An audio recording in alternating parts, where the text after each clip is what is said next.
नमस्कार, मैं रवीश कुमार। किसान आंदोलन के भीतर कई तरह के आंदोलन हो रहे हैं। एक आंदोलन गिरफ्तार लोगों की रिहाई को लेकर भी है। किसी आंदोलन जीवी को गिरफ्तार करने के लिए पुलिस के पास 100 दलीलें होती हैं। सभी की रिहाई की बात प्रमुखता से जगह हासिल नहीं कर पाती है और जगह मिलने के बाद भी रिहाई पर फर्क नहीं पड़ता। जाहिर है, किसी आंदोलन में जाकर लोकतांत्रिकता का अभ्यास करते रहना जोखिम भरा काम है। जो कभी किसी आंदोलन में नहीं गए, उन्हें यह समझना चाहिए कि मतदान करना एकमात्र काम नहीं है। वो एक दिन का और कुछ घंटों का काम है। उससे कहीं ज्यादा बड़ा काम है 5 साल तक सरकारों के फैसलों और कार्यों पर नजर रखना और सवाल करना, अपने अधिकार के लिए भी और दूसरों के अधिकार के लिए भी। आज का प्राइम टाइम एक ऐसे लोकतंत्र जीवी की कहानी से शुरू कर रहा हूं जिसका नाम है नवदीप कौर।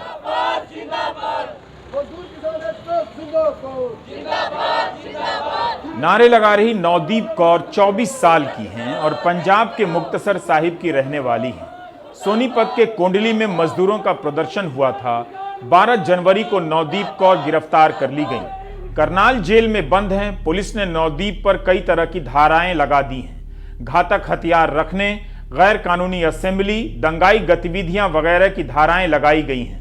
हरियाणा पुलिस का कहना है कि नवदीप को जब पुलिस ने हटने के लिए कहा तो उसने पुलिस पर छड़ी, स्टिक और पत्थर से हमला कर दिया।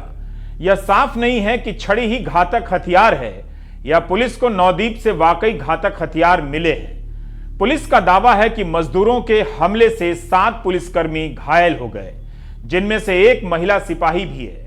नवदीप कौर की 2 बार जमानत रद्द हो गई। नवदीप के परिवार वालों का आरोप है कि पुलिस ने कथित तौर पर नवदीप को मारा है, उसे यौन प्रताड़ना दी गई है। पुलिस इससे इनकार करती है। इस वीडियो में नवदीप मारने की बात कर रही हैं। इनको पीट पीट के भगाया है। अभी सामने बोले पीट पीट के भगाया, आज भी पीटेंगे भाई, अगर आ गया तो जो वीडियो बना रहे बना लो।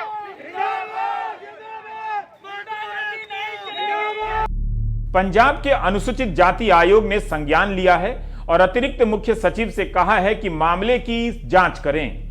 नवदीप दलित हैं और नवदीप की रिहाई को लेकर अमेरिकी उपराष्ट्रपति की भांजी मीना हैरिस, कनाडा की कवयित्री रूपी कौर, पंजाबी गायक जैजी बी ने अपील की है। ऑनलाइन अभियान भी चल रहा है। नवदीप की बहन राजवीर का कहना है कि किसान आंदोलन के बीच 1500 मजदूरों की मार्च में नवदीप ने हिस्सा लिया था। थाने में कथित तौर पर पुलिस ने मारा है और यौन हमला हुआ है। उन्होंने 1500 मजदूरों को लेके किसान आंदोलन के अंदर मार्च किया, जिसकी वजह से उसको टारगेट किया जा रहा है कि अगर किसान मजदूरों की यूनिटी होती है तो जो सरकार है वो बुरी तरह से फंसती है। जो उसके ऊपर वायलेंस हुई है कस्टडी के अंदर, उसके प्राइवेट पार्ट्स पे भी चोटें हैं, जो पुरुष कर्मचारियों द्वारा उसको थाने के अंदर पीटा गया है, तो उनके ऊपर भी कार्रवाई की जाए। नवदीप के साथ साथ शिव कुमार की रिहाई की भी मांग हो रही है। हरियाणा के शिव कुमार मजदूर अधिकार संगठन के प्रदेश अध्यक्ष हैं। नवदीप की बहन राजवीर का कहना है कि शिव कुमार के परिजनों को सूचना तक नहीं दी गई और उनसे मिलने नहीं दिया जा रहा है, यह उनका दावा है। नवदीप के साथ शिव कुमार की रिहाई की भी बात होनी चाहिए, कहती हैं।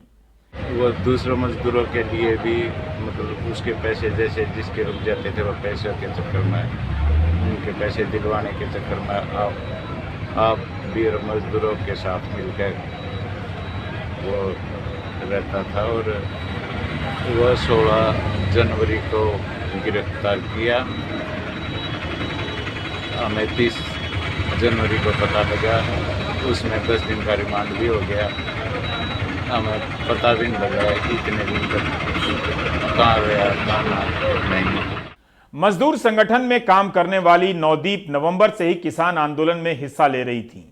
भूमिका सरस्वती ने नवदीप का तभी एक इंटरव्यू किया था। हम 26 तारीख का कॉल था, लेकिन 27 को यहाँ पे शुरू हुआ है। 27 से हम यहीं पे हैं। कितने फैमिली के साथ हो, कैसे? नहीं, हम लोग स्टूडेंट हैं, यहाँ पे स्टूडेंट की तरफ से आए हुए हैं और ये अलग अलग जगहों से आए हुए हैं। आप खेती करते हैं? आपके घर वाले? जी, हमारे घर वाले मजदूर हैं, मजदूरी कर रहे हैं, लेकिन हम लोग यहाँ पे स्टूडेंट के तौर पे आए हुए हैं या फिर मजदूरों की तरफ से आए हुए हैं। लेकिन ऐसा नहीं है कि जो किसान है वही हैं। क्योंकि आप देख ही पा रहे हैं, अगर ज़मीनें जाएंगी सिर्फ किसानों की नहीं जाएंगी, मजदूर भी वहाँ पे मजदूरी करते हैं, तो खेती से सब कुछ चलता है। तो इसीलिए हम लोग इसका समर्थन करने के लिए आए हुए हैं। अधिकारों की समझ के बगैर किसी आंदोलन में भागीदारी का मतलब नहीं रह जाता। नवदीप अपने अधिकारों की समझ से लैस हैं और भूमिका को लेकर मुस्तैद भी। आंदोलन में जाने वाले लोग ही समय समय पर सत्ता को जवाबदेह और मानवीय बनाते हैं। संयुक्त किसान मोर्चा के नेताओं को प्रधानमंत्री की आंदोलन जीवी परजीवी वाली बात जमी नहीं है। जो आंदोलन करने वाले लोग सच के लिए, लोगों के लिए, देश के लिए, कौम के लिए लड़ते हैं, देशभक्त होते हैं, वो आंदोलन कर, अभी मोदी साहब ने उनको आंदोलन जीवी कहा है, तो हम तो आंदोलन जीवी कहें या आंदोलनकारी कहें, हमें इस पर फख्र है कि हम आंदोलन कर रहे हैं।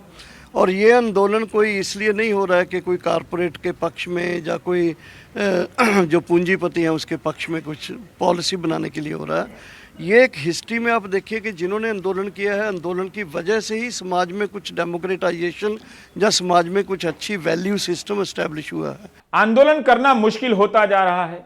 26 जनवरी की हिंसा में हुई गिरफ्तारी को लेकर भी सवाल उठ रहे हैं। गिरफ्तार लोगों के परिजनों और वकीलों का दावा पुलिस के दावे से अलग है। दिल्ली सिख गुरुद्वारा प्रबंधक कमेटी के अध्यक्ष मनजिंदर सिंह सिरसा ने इन किसानों को कानूनी मदद देने के लिए वकीलों की एक टीम बनाई है। इनका कहना है कि बहुत सारे लोग बिना किसी प्रमाण के गिरफ्तार किए गए हैं। गुरमुख सिंह 80 साल के हैं, जीत सिंह 70 साल के। दोनों भारतीय सेना के सिख रेजिमेंट में 20-20 साल काम कर चुके हैं। गुरमुख सिंह 1984 में रिटायर हुए और जीत सिंह 1989 में, लेकिन दोनों एक दूसरे के बारे में नहीं जानते थे। दोनों का गांव 120 किलोमीटर की दूरी पर है।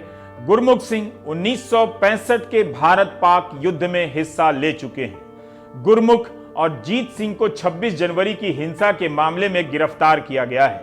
इन पर यूएपीए नहीं लगा है। जिन 122 लोगों को गिरफ्तार किया गया है उनमें से कई 60 साल से ऊपर के भी हैं। क्या 80 साल के गुरमुख सिंह भी हिंसा कर सकते हैं?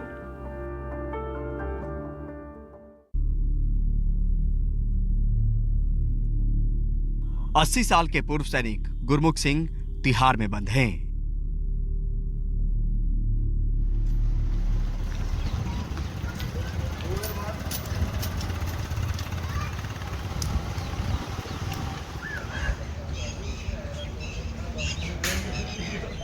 पंजाब के फतेहगढ़ साहब के समसपुर सिंघा गांव का यह बुजुर्ग भी आंदोलन की आवाज बनने आया था, लेकिन 26 जनवरी की घटना के बाद पुलिस ने इन्हें गिरफ्तार कर लिया।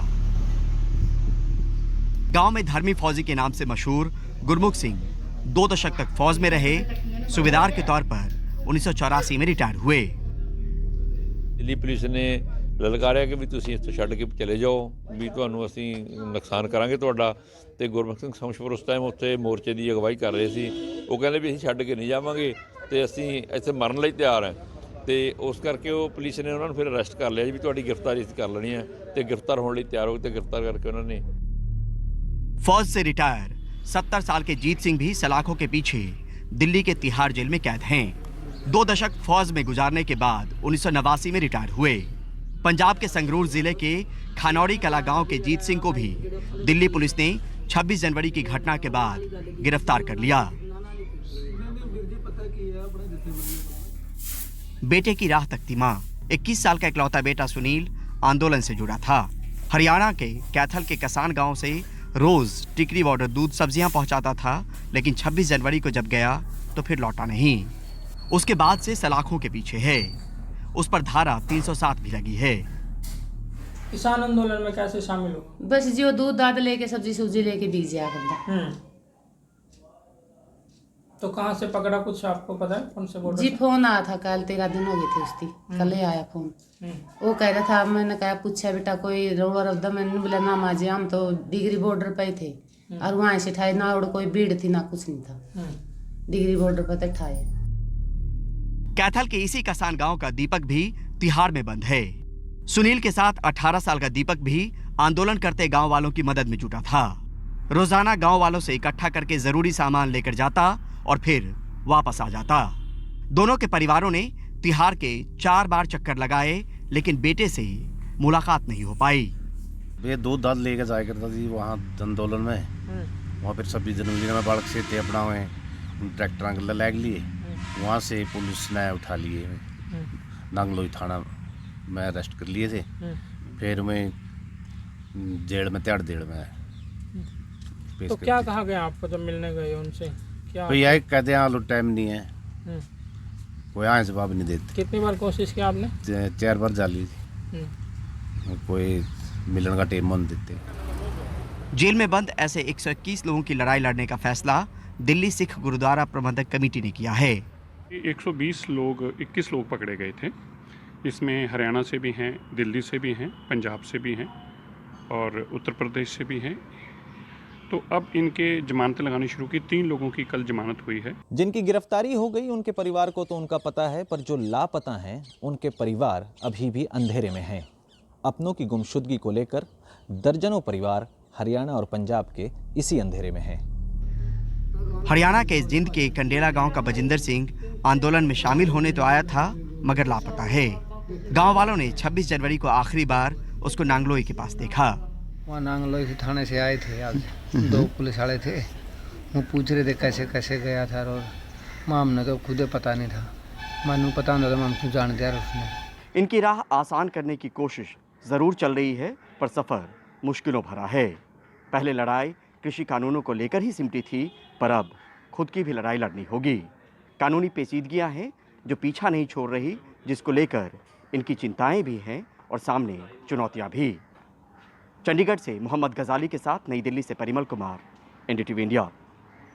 दावा किया जा रहा है कि 26 जनवरी के बाद से लगभग 145 से ज्यादा किसान लापता हुए थे, जिसमें से अभी तक 24 किसानों का पता ही नहीं चल पा रहा है।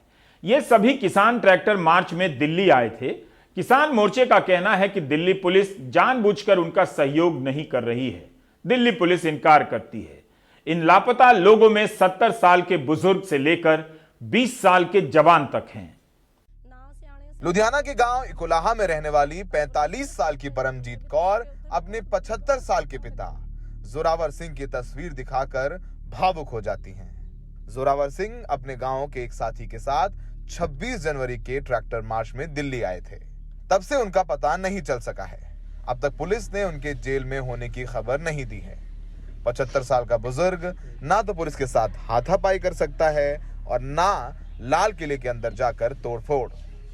फिर ਉੱਥੋਂ ਧਰਨਿਆਂ ਤੇ ਉਹ ਚਲੇ ਗਏ ਜੀ। ਆਪਣਾ ਸ਼ੰਭੂ ਬਾਰਡਰ ਨਹੀਂ ਹੈਗਾ ਰਾਜਪੁਰੇ ਦੇ ਵਿੱਚ, ਫਿਰ ਕਈ ਦਿਨ ਤਾਂ ਉਹ ਉੱਥੇ ਬੈਠੇ ਰਹੇ ਨੇ। ਫਿਰ ਉੱਥੋਂ ਇਹਨਾਂ ਨੇ ਜਥੇਬੰਦੀਆਂ ਨੇ ਐਲਾਨ ਕਰਤਾ ਵੀ ਆਪਾਂ ਨੇ ਹੁਣ ਦਿੱਲੀ ਨੂੰ ਕੂਚ ਕਰਨਾ। ਉਹ ਕਹਿੰਦੇ ਬੇਟੇ ਵੀ ਤੇਰੇ ਬਾਪੂ ਜੀ ਨਾ ਵੀ ਸਾਨੂੰ 26 ਤਰੀਕ ਤੋਂ ਬਾਅਦ ਚ ਨਹੀਂ ਮਿਲੇ, 26 ਜਨਵਰੀ ਤੋਂ ਵੀ ਕਈ ਹੁਣ ਬਜ਼ੁਰਗਾਂ ਨੂੰ ਕਈਆਂ ਨੂੰ ਪਤਾ ਨਹੀਂ ਲੱਗਿਆ ਹਨਾ ਰੈਲੀ ਦਾ ਵੀ ਸਿਆਣੇ ਸਰੀਰ ਨੇ ਉਹ ਨਾ ਤੁਰ ਕੇ ਹੋਲੇ ਰੈਲੀਆਂ ਦੇ ਵਿੱਚ ਨੂੰ भी कई बजुर्ग हॉस्पिटल च ने, कई बजुर्ग मतलब पुलिस फड़ के लै गई भी जेल च भी। मेरी यही हाथ जोड़ के बेनती है। हरियाणा में हिसार जिले के रहने वाले 48 साल के महासिंह भी अपने गांव वालों के साथ ट्रैक्टर मार्च में दिल्ली आए थे, लेकिन 26 तारीख से उनकी कोई खबर नहीं है। उनका नाम भी गिरफ्तार होने वालों की लिस्ट में नहीं है। 25 से 26 तारीख को टिकरी बॉर्डर से किसान ट्रैक्टर मोर्चा में शामिल हुए थे और उस दिन से उनका कोई भी पता नहीं चल रहा। हमने सिंघू बॉर्डर, गाजीपुर बॉर्डर, टिकरी बॉर्डर सभी जगह है उनको देखा, वो कहीं नहीं मिले और ना ही कोई जानकारी मिली। और मैं सरकार को यही कहना चाहता हूँ कि जितने भी लापता है उनकी डिटेल दी जाए, उनके घर वालों को सूचित किया जाए। संयुक्त किसान मोर्चा ने किसानों को ढूंढने और गिरफ्तार किसानों को कानूनी सहायता देने के लिए अपना लीगल सेल बनाया है। लीगल सेल के प्रमुख प्रेम सिंह भंगू का कहना है कि अगर दिल्ली पुलिस लापता किसानों की जानकारी नहीं देती है तो वो दिल्ली हाई कोर्ट में जानकारी मांगने के लिए याचिका दाखिल करेंगे। लेटेस्ट अब 24 पीपल हैं जिनका अभी तक कोई पता नहीं चला है, तो उनके लिए हम कोशिश कर रहे हैं कि वो घर कब लौटते हैं या किसी जेल में पाए जाते हैं, तो उसके लिए अभी हो सकता है 2-4 दिन और लग जाएं। तो अगर फिर भी कोई पता नहीं चलेगा तो जो कानून की प्रक्रिया है तो हाई कोर्ट में जाएंगे। क्या पुलिस आपके साथ कोऑपरेट कर रही है डिटेल से? नहीं, बिल्कुल नहीं। अगर पुलिस कोऑपरेट करती है तो ये लोग लापता ही ना होते। अपनों की जानकारी के लिए हर रोज 24 परिवार पुलिस थानों से लेकर कोर्ट कचहरी के चक्कर काट रहे हैं। सिंघू बॉर्डर में सहयोगी सचिन गुप्ता के साथ सौरभ शुक्ला, एनडीटीवी इंडिया। 26 जनवरी के दिन भीड़ कैसे लाल किले तक आ गई, इसकी जवाबदेही कब तय होगी, इसका जवाब आना बाकी है। उस दिन लाल किले की प्राचीर पर चढ़कर निशान साहिब फहराने वाले दीप सिद्धू को गिरफ्तार कर लिया गया है। 25 साल के नवरीत सिंह की मौत को लेकर उनके परिवार के लोगों ने पुलिस के दावे पर सवाल किया है। नवरीत के दादाजी का कहना है कि उसकी मौत पुलिस की गोली से हुई, जबकि पुलिस का कहना है कि ट्रैक्टर पलटने से हुई। पोस्टमार्टम रिपोर्ट में भी गोली की पुष्टि नहीं होती है। यह तस्वीर उस वक्त की है जब प्रियंका गांधी नवरीत के अरदास में हिस्सा लेने गई थी। तब भी नवरीत के दादाजी ने कहा था कि पुलिस का दावा सही नहीं है, उनके पोते को गोली मारी गई है। क्या नवरीत की मौत को लेकर दो अलग अलग दावों की रिपोर्टिंग करना अपराध है? क्या भारत की जनता ने यह तय कर लिया है कि पुलिस के दावे को ही अंतिम माना जाएगा और जो सवाल करेगा या पुलिस के दावे से अलग रिपोर्टिंग करेगा तो उसके खिलाफ कई धाराएं लगा दी जाएंगी? दिल्ली पुलिस सहित कई राज्यों की पुलिस ने कांग्रेस सांसद डॉक्टर शशि थरूर, पत्रकार राजदीप सरदेसाई, सिद्धार्थ वरदराजन, मृणाल पांडे, जफर आगा, परेश नाथ, आनंद नाथ और विनोद के जोश के खिलाफ असत्यापित खबर चलाने के आरोप में एफआईआर कर दी है। इन पर राजद्रोह, आपराधिक साजिश और शत्रुता बढ़ाने के आरोप लगाए गए हैं। क्या असत्यापित खबर कर देने का जुर्म राजद्रोह है? इसे आज सुप्रीम कोर्ट में चुनौती दी गई। यह मामला chief justice of India S A Bobde, justice as Bopanna और जस्टिस वी रामा सुब्रमण्यन की बेंच के सामने पेश हुआ। याचिका में कहा गया है कि इन एफआईआर को रद्द किया जाए। सुप्रीम कोर्ट ने कहा कि 2 हफ्ते तक इनकी गिरफ्तारी नहीं होगी और अदालत नोटिस जारी करेगी कि भी है। 2 हफ्ते बाद सुनवाई होगी। ट्वीट करने पर राजद्रोह का मामला दर्ज कर दिया गया। आपसी शत्रुता बढ़ाने के लिए समुदायों में ऐसा मुकदमा दर्ज कर दिया गया, एक साजिश करार दे दिया गया। दिल्ली, मध्य प्रदेश, उत्तर प्रदेश, कर्नाटक, हरियाणा में मुकदमे दर्ज कर दिए गए। इसी को लेकर जब शशि थरूर और पत्रकार पहुंचे थे सुप्रीम कोर्ट में तो chief justice S A Bobde शुरुआत में गिरफ्तारी से संरक्षण देने की बात नहीं कर रहे थे। वो कह रहे थे कि खतरा कहाँ है, कोई गिरफ्तार नहीं कर रहा है। लेकिन जब कपिल सिब्बल की तरफ से कहा गया कि पुलिस यहाँ तक पहुँची है, कभी भी उनको गिरफ्तार किया जा सकता है, जब तक सुप्रीम कोर्ट सुनवाई न करे तब तक उनको गिरफ्तारी से संरक्षण दिया जाए। पहले भी सुप्रीम कोर्ट यही करता आया है। इस पर चीफ जस्टिस ने सॉलिसिटर जनरल तुषार मेहता से पूछा था। उन्होंने कहा वो दिल्ली पुलिस की तरफ से पेश हो रहे हैं, वो सबके लिए नहीं कुछ कह सकते। तो इस पर सुप्रीम कोर्ट ने सीधे तौर पर कहा कि जब तक मामले की सुनवाई हो रही है 2 हफ्ते बाद सुनवाई करेंगे। नोटिस जारी किया केंद्र सरकार को भी, सभी राज्यों को, और कहा कि कोई गिरफ्तारी नहीं होगी। हरियाणा और राजस्थान में महापंचायतों का सिलसिला जारी है। राजस्थान के हनुमानगढ़ के तहसील पीलीबंगा में भी महापंचायत हुई, जिसमें किसान नेता गुरनाम सिंह चढ़ूनी ने हिस्सा लिया। महापंचायतों में उमड़ रही भीड़ बता रही है कि किसान आंदोलन दिल्ली की सीमाओं से निकलकर गांव-गांव में फैलता जा रहा है। मंगलवार दोपहर कुरुक्षेत्र पेहवा के गांव गुमथला में किसानों की महापंचायत हुई, जिसमें किसान नेता राकेश टिकैत राजेवाल के साथ संयुक्त किसान मोर्चा के अन्य नेता भी शामिल हुए। इस महापंचायत में हजारों की संख्या में किसानों ने हिस्सा लिया। महिलाएं, बच्चे और बुजुर्ग सभी शामिल हुए। यहां रुपिंदर हांडा नाम की पंजाबी गायिका ने अपना हरियाणा सरकार के द्वारा दिया गया लोक गायक पुरस्कार वापस कर दिया। तो इस किसान की बेटी जो है, इन किसानों की बेटी है, वो भी खुश नहीं है, इसलिए ये मैं आज वोट वापस कर रही हूँ। राकेश टिकैत ने कहा कि उन्हें आंदोलन जीवी होने पर गर्व है। इन पंचायतों के बारे में कैथल से सहयोगी सुनील रविश ने बताया कि हरियाणा में किसानों की महापंचायतों को जाति से नहीं जोड़ा जा सकता है। हर महापंचायत में कई जातियों के लोग आ रहे हैं। खेती से जुड़ी जिस जाति की प्रधानता जिस इलाके में अधिक होती है, वहां की पंचायतों में उनका दबदबा दिखने लगता है, मगर दूसरी जातियां भी मौजूद होती हैं। सुनील रविश ने बताया कि पिछले हफ्ते कैथल में भाजपा मंडल के किसान मोर्चा से जुड़े लोगों ने किसान आंदोलन के समर्थन में इस्तीफे दिए हैं। ये सभी लोग अलग अलग जातिगत समाज से संबंध रखते हैं, जैसे सैनी, राठौर, नायक, यादव और पांचाल। हमने ये कहा है कि जो परजीवी कहा है भाई, हम परजीवी कहा है आंदोलन जीवी परजीवी भी कहा, आंदोलन जीवी भी कहा, से तो एक नई वो करा है। क्या भगत सिंह ये थे? हम जुमलेबाज तो नहीं है।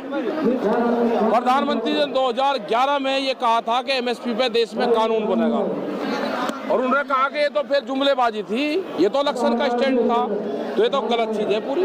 बॉर्डर्स पे जाके रही हूँ, 10-10, 15-15 दिन उन्होंने जाके रहे हैं। हमें इनका दर्द पता है, वो किस हालातों में, कितने मुश्किल हालातों में रह रहे हैं। तो मुझे लगता है कि ये अवार्ड तब जरूरी होता जब ये सरकार इन किसानों के हक में उतरती, लेकिन उन्होंने ऐसा नहीं किया। तो आज मैं इसलिए ये सम्मान वापस कर रही हूँ। 27 नवंबर को हरियाणा के किसानों के लिए दिल्ली चलो का आह्वान किया गया था। उसके पहले विभिन्न जिलों में कई किसान नेताओं को पुलिस ने हिरासत में लिया। किसानों के वकील प्रदीप रापड़िया ने कहा कि सरकार ने कोर्ट में माना कि 24 किसान नेताओं को शांति भंग करने के आरोप में जेल में रखा गया था और उन्हें कुछ समय बाद छोड़ दिया गया।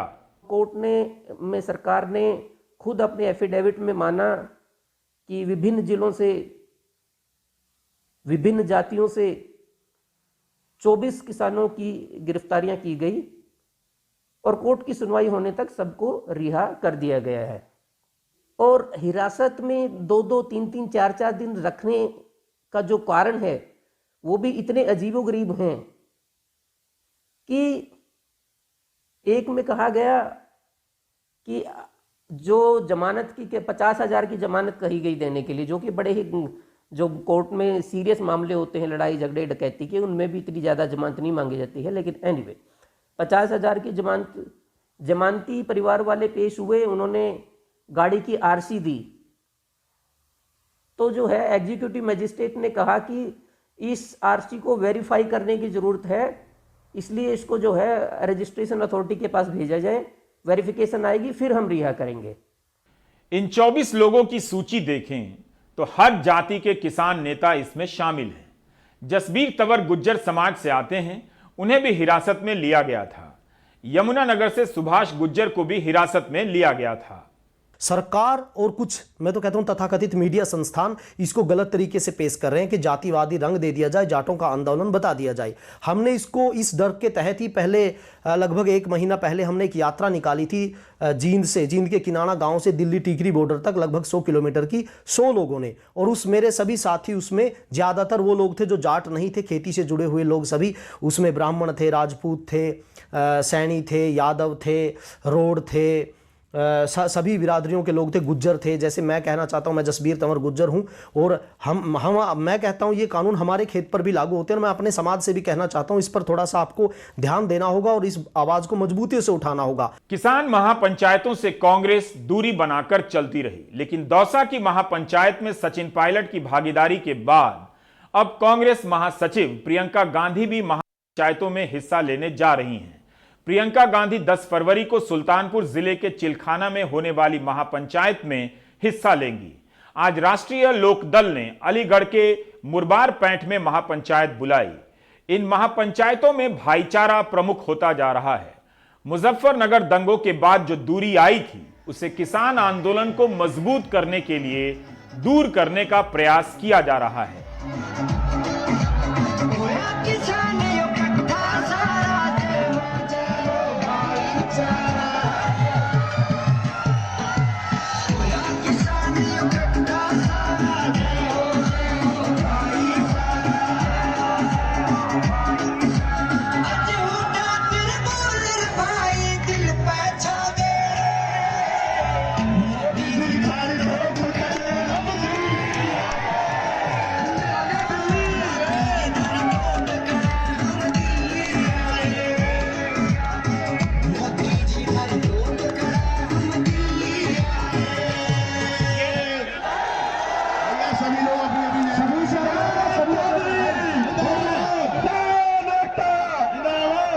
किसान आंदोलन एक सांस्कृतिक आंदोलन भी है।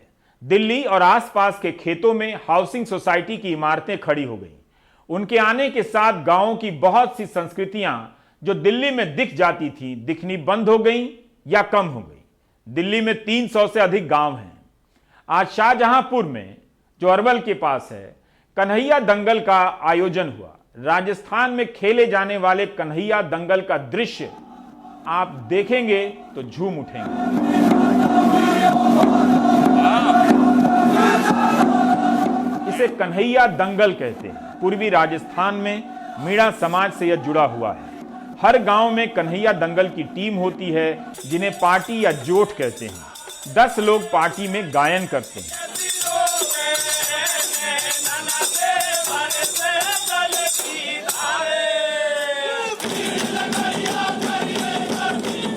जब गाना चल रहा होता है तो बीच में कुछ लोग खड़े रहते हैं और बीच बीच में उछल कूद करते हैं। इन्हें मेड़िया कहते हैं। इनमें पौराणिक कथाओं का गायन होता है, जिसके जरिए सामाजिक संदेश दिए जाते हैं। इस वक्त इब्राहिम खान और राम हरी मीणा की टीम ने खूब धूम मचाई है।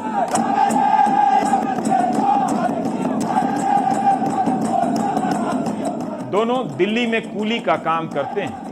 मीणा समाज से जुड़ी इस परंपरा का चेहरा बन गए हैं इब्राहिम खान। इब्राहिम खान के पिताजी भी कन्हैया दंगल गाते थे।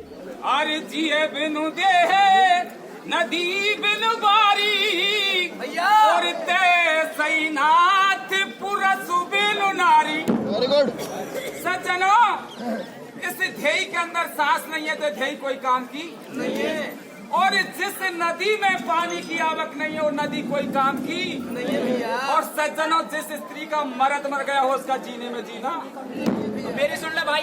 कन्हैया दंगल गाने वाली पार्टी अपने खर्चे से दंगलों में जाती है, गाने के पैसे नहीं लेती। ये सारी जानकारी मुझे पिंटू मीणा पहाड़ी से मिली है।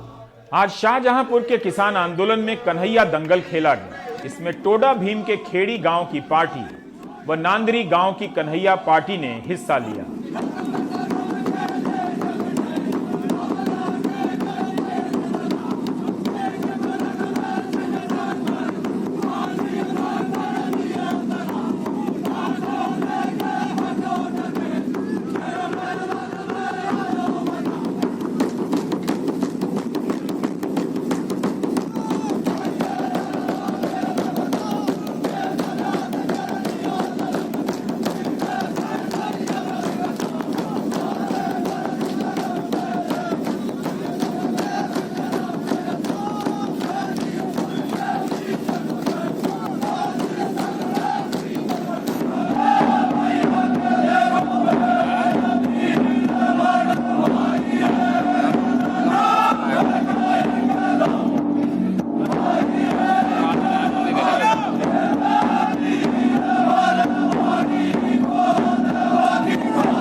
न्यूज क्लिक चैनल और वेबसाइट के दफ्तर में ईडी ने छापे डाले हैं। यह चैनल सरकार से सवाल करता रहता है। मशहूर एंकर अभिसार शर्मा इसी चैनल के लिए कार्यक्रम करते हैं, जिसका नाम है न्यूज चक्र और बोल के लब आजाद हैं तेरे। ईडी न्यूज क्लिक के शेयर होल्डर और इसके व्यवस्थापकों के यहां छापे डाल रही है। भारत में प्रेस की आजादी है, जो कि आप देख ही रहे हैं। ब्रेक के बाद उत्तराखंड के जोशीमठ में आई आपदा पर बात करेंगे।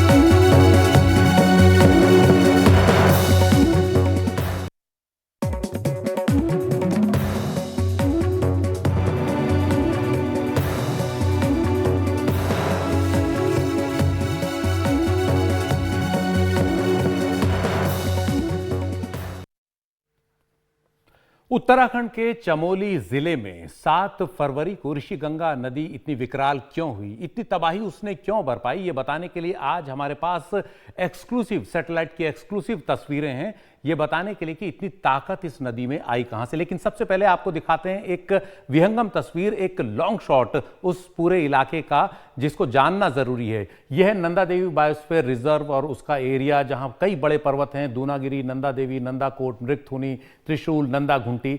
यही त्रिशूल और नंदा घुंटी के करीब से निकलती है ऋषिगंगा, जिसमें 1-2 ट्रिब्यूटरीज और मिलती हैं। यही ऋषिगंगा जो आप देख रहे हैं नीले निशान से, इसी पर जहां पर ये ऋषिगंगा नदी का नीला निशान खत्म हो रहा है, वहीं से शुरुआत हुई इस त्रासदी की। आपको सैटेलाइट की अब एक्सक्लूसिव तस्वीर दिखाते हैं। अगली तस्वीर आप देखेंगे, उसमें आपको 6 फरवरी की तस्वीर दिख रही है। ये वो जगह है जहां पर त्रिशूला ग्लेशियर से एक बड़ा हिमस्खलन के बाद एक बड़ा बर्फ का टुकड़ा टूटा, एक बहुत बड़ा हिस्सा टूटा और रॉक फेस जो है वो पूरा का पूरा नीचे आ गया। अगली तस्वीर आप देखिए, ये तस्वीरें 8 फरवरी की हैं, यानी हिमस्खलन के अगले दिन की, यानी जो ऋषिगंगा की तबाही है उसके अगले दिन की। आप देख सकते हैं कि चट्टानें और हिमखंड टूट करके यहां नीचे गिरे, और जो नीचे गिरे वो ग्लेशियर ऋषिगंगा नदी में मिलता है। अगली तस्वीर 6 और 8 फरवरी की तुलना आप देख सकते हैं। इससे साफ पता लगता है कि यहीं से ट्रिगर हुआ था ऋषिगंगा नदी में तबाही का वो पूरा का पूरा सीन, यानी यहीं से वो ताकत उस नदी को मिली।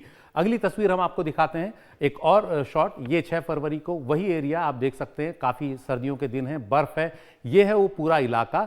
ये 6 फरवरी यानी त्रासदी से एक दिन पहले की तस्वीरें हैं। ऋषिगंगा नदी यहीं से आती है और यहाँ बर्फ़ है। अब आपको तस्वीर दिखाते हैं अगली। आप देखिए 7 फरवरी को जब यहाँ पर ऋषिगंगा नदी में उफान आया तो उसके बाद स्थिति क्या थी, यानी इतने बड़े इलाके में आपको धूल जो दिख रही है वो ये बता रही है कि यहाँ पर ये हिमस्खलन हुआ, इसके साथ काफ़ी लैंडस्लाइड हुआ और ये पूरा धूल भरा एरिया हो गया। और यहाँ पर वो नदी ट्रिगर हुई जिसकी वजह से तपोवन में और रैणी गांव के पास जो पावर प्रोजेक्ट है वो 2 पावर प्रोजेक्ट बह गए। अगली तस्वीर हम आपको दिखाते हैं इसी इलाके की एक और, उसमें आप ये देख सकते हैं तपोवन हाइड्रो पावर प्लांट, जिसकी तबाही हुई 6 फरवरी को। इसकी तस्वीर कुछ ऐसी थी, पावर प्लांट कुछ साफ दिख रहा था। और अगली तस्वीर आप देखेंगे इस तबाही के बाद की, पूरा गाद और मलबा भर गया है वहां पर। जो नीचे नदी है वो काफी ऊपर आ गई है और सारा पावर प्रोजेक्ट उसको भयानक नुकसान पहुंचा है। फिर अगली तस्वीर हम आपको दिखाते हैं फिर उसी एरिया की। ये 6 फरवरी की तस्वीरें हैं। आप फिर एक बार देखिए, ऋषिगंगा नदी जो ऊपर की तरफ है वहां अगली तस्वीर से पता लगेगा कि किस तरह से धुआं जो है वहां पर आया। ये ऋषिगंगा नदी आप देख रहे हैं, गोल निशान से हिमस्खलन से पहले का मंजर आपको दिख रहा है। अगली तस्वीर हम आपको दिखाते हैं कि उसमें किस तरह से ये पूरा का पूरा धूल का तूफान सा उठा, यानी उस नदी में जो ताकत आई उसने पानी तो बहाई, साथ में धूल भी काफ़ी ज़्यादा उसके साथ साथ उड़ी है। ये आप देख सकते हैं, ये सैटेलाइट की एक्सक्लूसिव तस्वीरें हैं जो बता रही है कि यहाँ धूल और ये मलबा भी बिखरा काफ़ी करोड़ों टन मलबा जो है एक साथ नीचे की तरफ मोबिलाइज हो गया और उसने ताकत इतनी ज़्यादा इस नदी को सौंप दी और उसने नीचे भयानक तबाही मचाई। तो ये बता रहा है कि कैसे नदी उस दिन विकराल हुई। ये जो हिमस्खलन हुआ, ये जो चट्टानें टूटी, इन्होंने सर्दियों में अचानक नदी को कैसे मोबिलाइज किया? क्या वहाँ सब ग्लेशियर कुछ वाटर था पहले से या कोई ग्लेशियर लेक थी? डॉक्टर नवीन जुयाल जो जियोलॉजिस्ट हैं वो कुछ इसे समझाने की कोशिश कर रहे हैं। अब सवाल ये उठता है कि इतनी छोटी सी स्ट्रीम्स के जरिए इतना सारा पानी कहाँ से आया, तो उसको समझने के लिए हमें वहाँ पे एक लेक का होना बहुत जरूरी है। और उस लेक के पानी को अगर हमको बाहर निकालना तो उसमें हमको या तो उसके बैरियर को तोड़ना पड़ेगा या दूसरा नहीं तो उसको हमको स्नो एवलांच या रॉक एवलांच से उस पानी को स्प्लैश आउट करना पड़ेगा। संभावना ये लग रही है कि रॉक एवलांच या स्नो एवलांच ज़्यादा संभव लग रहा है। स्नो एवलांच के जरिए इस झील का पानी बाहर आया होगा और साथ में जो फ्रेश स्नो पड़ी थी वो मेल्ट आउट करती है, उसका डेब्री फ्लो के कंट्रीब्यूशन भी इस स्ट्रीम के अंदर गया और दोनों ने मिलकर जब वो नीचे की तरफ आए और जहाँ जहाँ उसने उन्हें संकरा रास्ता मिला इस घाटी के अंदर में, उन्होंने छोटे छोटे बांध बनाए और जब फाइनली फटते हैं तो एक प्रलयंकारी रूप लेते हैं, जो कि इस बाढ़ की अब तक की हमारी समझदारी है। और अब हम आपको दिखाते हैं एनिमेशन के जरिए भी ये पूरी त्रासदी। अगर आप देखें ऋषिगंगा से तबाही क्यों मची, ये पूरा इलाका है, आप देख सकते हैं यहाँ पर ये वो इलाका है जहाँ पर ये ग्लेशियर टूटा है, त्रिशूला ग्लेशियर टूटा है और उसके साथ नदी में बर्फ और पत्थर के बड़े टुकड़े गिरे और उसने ट्रिगर किया इस नदी को इस तरह से विकराल रूप। आगे अगर हम और देखेंगे किस तरह से ये नदी यहाँ संकरी घाटी से आई, क्योंकि स्लोप बहुत ज़्यादा था इसलिए बहुत तेज़ी से आगे बढ़ी और मलबा जो है आगे रैणी गांव के नीचे से पुल को बहाते हुए और उसके बाद वहाँ एक पावर प्रोजेक्ट को नुकसान पहुँचाते हुए तपोवन पहुँचा और तपोवन में भी उसने पावर प्रोजेक्ट को भारी नुकसान पहुंचाया। अब सवाल ये उठता है कि मलबा आता कहां से है। हम आपको कुछ तस्वीरें दिखाएंगे, हालांकि ये तस्वीरें उस इलाके की नहीं है जहां ये हादसा हुआ, ये सरस्वती वैली की हैं तस्वीरें। ये तस्वीरें बता रही हैं कि मोरैन यानी हिमोड़ क्या है, जो मलबा आता है उसका एक बड़ा हिस्सा हिमोड़ का होता है। हिमोड़ वो चीज़ है जो ग्लेशियर के पीछे छूटने पर पीछे छूटती हुई जाती है। जब ग्लेशियर घटते हैं यानी ऊपर की ओर जाते हैं तो पीछे वो इस तरह की गाद छोड़ते हुए जाते हैं, इस तरह की चट्टानें छोड़ते हुए जाते हैं जो लूज सॉयल होती है, लूज रॉक होती है। इस तरह से आप देख सकते हैं। और जब ये कोई बड़ा इस तरह का ताकत पानी में आती है एवलांच के जरिए या फिर किसी भारी बारिश के जरिए, तो इस तरह का हिमोड़, इस तरह का जो एवलांच है ये पूरा का पूरा नदी के साथ नीचे आता है और बड़े बड़े पावर प्रोजेक्ट्स को नुकसान पहुंचाता है। ये तस्वीरें हमें जियोलॉजिस्ट शुभ्रा शर्मा ने उपलब्ध कराई हैं। तो ये जो हिमोड़ है, ये जो मोरैन है, ये नीचे बड़े बड़े पावर प्रोजेक्ट्स के लिए बहुत खतरनाक साबित होता है और जो नीचे और भी मैनमेड बड़े स्ट्रक्चर्स हैं उनके लिए खतरनाक साबित होता है। देखते हैं जो दोनों जियोलॉजिस्ट हैं इस बारे में और क्या जानकारी दे रहे हैं। ये देखिए आप, ये मलबा है, मलबा इसी तरह से ये मोरैन का मलबा है जो ग्लेशियर्स के साथ आया है और इसने नुकसान पहुंचाया है। तो दोनों जियोलॉजिस्ट क्या जानकारी दे रहे हैं और क्यों हमें बड़े बांध ऊपर नहीं बनाने चाहिए ये सुनिए। उच्च हिमालय बहुत संवेदनशील है, चाहे हम उसको डायनामिकली कहें या चाहे क्लाइमेटिकली कहें, अर्थात रेनफॉल इंड्यूस्ड डिजास्टर और क्लाउड बस्ट डिजास्टर के साथ साथ भूकंप से के कारण भी ये क्षेत्र बहुत संवेदनशील है, हायर हिमालय।